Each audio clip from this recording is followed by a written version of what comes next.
sebabnya melibatkan kos dan juga cabaran-cabaran kita untuk mendapatkan kapal-kapal yang at least 70% condition yang elok untuk berlayar dalam tempoh 2 minggu. Dan alhamdulillah kita dapat sebenarnya dalam asalnya kita dapat 70 buah kapal seperti yang Dr. Khairul sebut, tetapi dalam 70 buah kapal tu pula ada kapal-kapal yang mengalami kerosakan yang memang tak boleh terus nak berlayar, menyebabkan kita tinggal 55 buah kapal yang sampai ke Greece. Dan selepas itu kapal-kapal yang ditahan selepas daripada red zone, ketika mana kita dipintas dan ditahan, senang cerita dicolek oleh penjajah ni, dan lebih kurang 43 buah kapal je yang tinggal.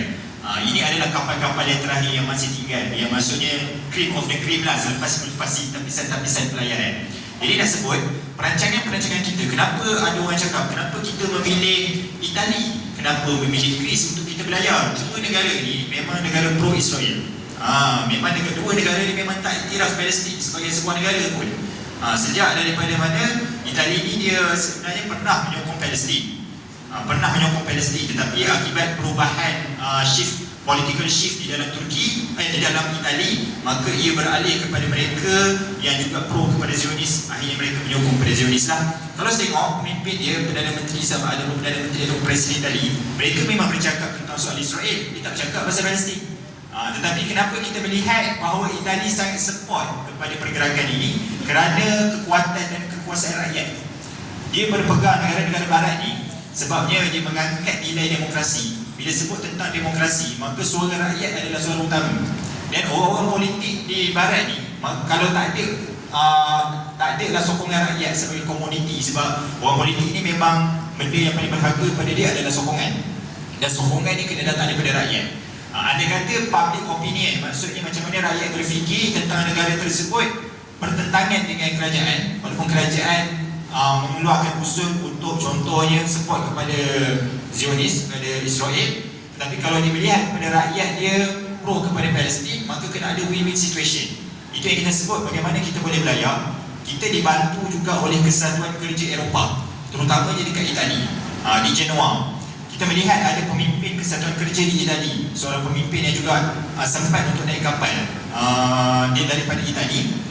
Dia kata kalau ada kata kapal-kapal ni ditahan, mereka tak dapat maklumat daripada kapal-kapal yang berlayar ni ketika mana ditahan oleh Israel dalam masa 20 minit, maka mereka akan melancarkan mogok daripada Kesatuan Kerja di Eropah ni. Tuan-tuan, sangat dahsyat.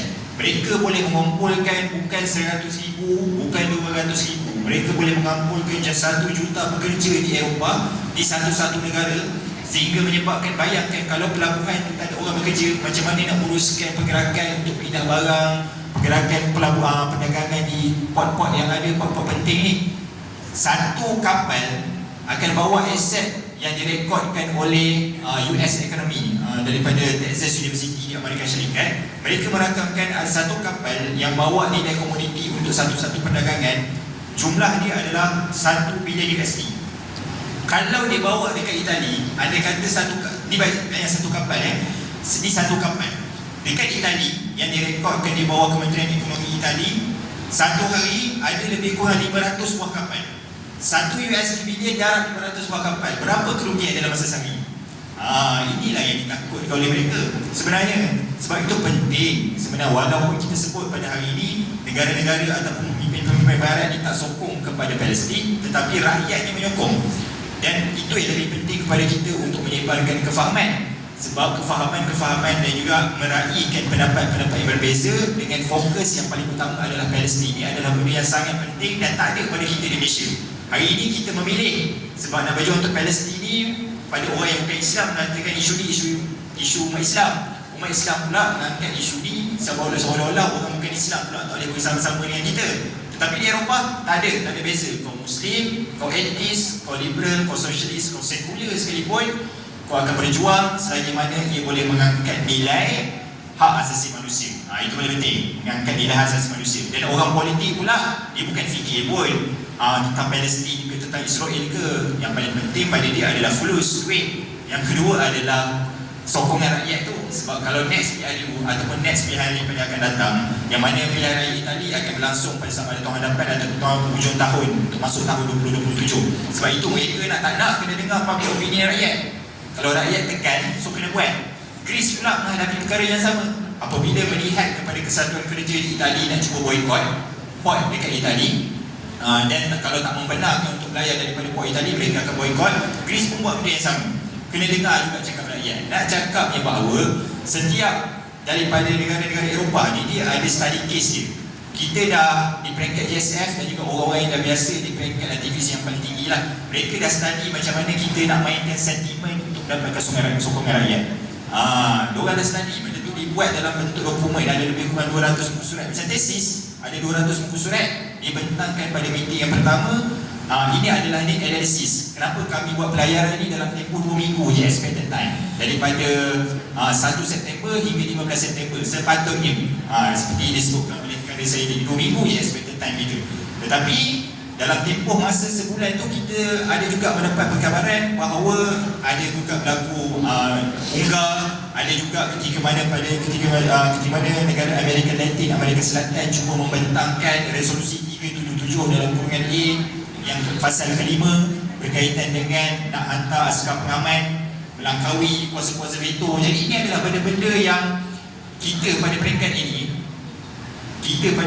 ini, sahabat-sahabat, tuan-tuan dan puan-puan, doktor, prof dan sebagainya, adalah satu advokasi yang paling tinggi.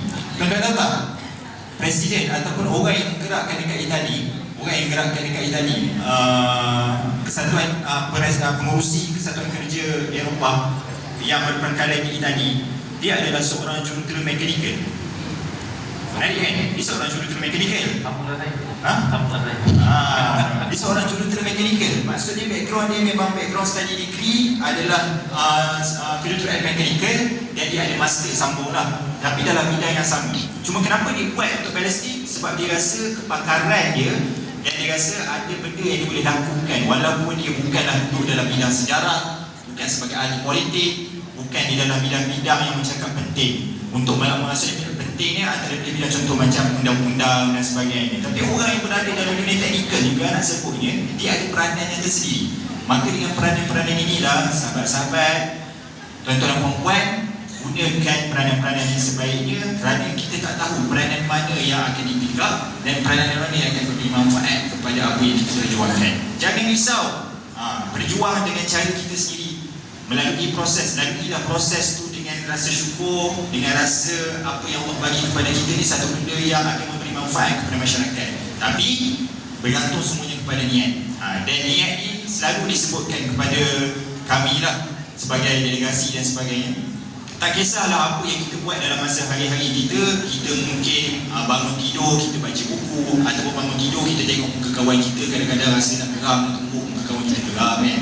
Tapi setiap hari kita bangun tidur sampailah kita tidur balik, jangan lupa dalam perlakuan sehari itu, niatkan tindakan kita itu adalah untuk membebaskan Palestin. Andai kata tiba-tiba, wallahualam, tiba-tiba kita bekerja, kita tengah duduk dalam kelas, ada bom letup, kita tahu bom daripada mana, mungkin bom daripada Israel dan letup kan, sebab dia tahu Malaysia ni kuat bercakap tentang soalan Palestin. Maka kalau niat kita tadi dalam pelajaran kita dan dalam kelas, kita fokus belajar ketika pensyarah ajar pun, itu adalah kita rasa macam ini adalah untuk Palestin, maka kita akan dimatikan dalam keadaan syahid. Kita niatkan.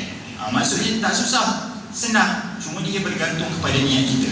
Dan sedarlah bahawa ketika mana orang-orang di Eropah pada hari ini yang tidak ada pegangan agama dan nilai moral boleh bercakap tentang isu Palestin, sepatutnya kita pun boleh lebih lagi bercakap tentang soal Palestin, kerana kita yang lebih dekat dengan tanah Palestin yang telah diwakafkan kepada umat Islam pada zaman Rasulullah sallallahu alaihi wasallam. Wallahu a'lam.